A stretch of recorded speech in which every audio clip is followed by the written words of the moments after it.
Straight of Hormuz दुनिया के सबसे संवेदनशील समुद्री मार्गों में से एक है, जहां से रोजाना लाखों बैरल तेल और गैस की आपूर्ति होती है।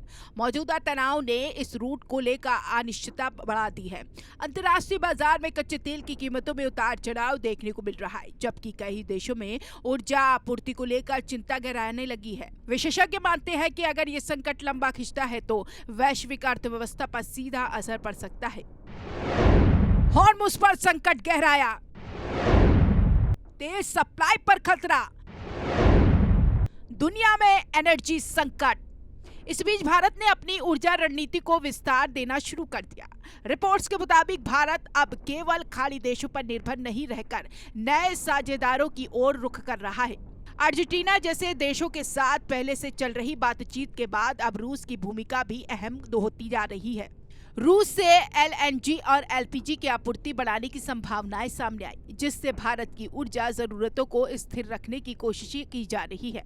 वहीं सूत्रों के मुताबिक रूस समुद्री मार्गों के जरिए बड़े पैमाने पर गैस सप्लाई बढ़ाने पर विचार कर रहा है।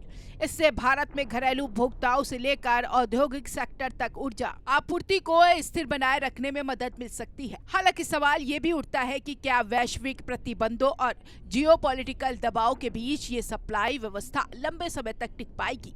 क्या भारत के लिए ये कदम पूरी तरह सुरक्षित और संतुलित रणनीति साबित होगा? कीमतों में आग लगी, भारत ने ढूंढा नया रास्ता, एलएनजी एलपीजी से भरे जहाज तैयार। उधर अंतर्राष्ट्रीय विशेषज्ञों का मानना है कि हॉर्मुज पर किसी भी तरह की बाधा सीधे तौर पर भारत ही नहीं बल्कि पूरे एशिया और यूरोप की ऊर्जा कीमतों को प्रभावित कर सकती है।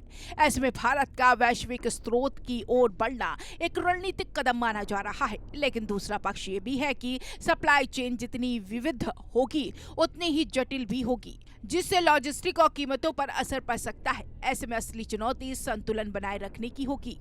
कुल मिला के मिडिल ईस्ट का मौजूदा संकट सिर्फ युद्ध या तनाव तक सीमित नहीं है, बल्कि ये वैश्विक ऊर्जा व्यवस्था को नए सिरे से परिभाषित कर रहा है।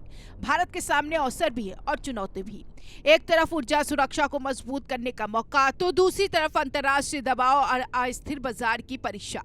अब बड़ा सवाल यही है कि क्या भारत इस बदलते वैश्विक परिदृश्य में खुद को एक स्थायी ऊर्जा शक्ति के रूप में स्थापित कर पाएगा, या ये रणनीति भी आने वाले समय में नई चुनौतियों का सामना करेगी।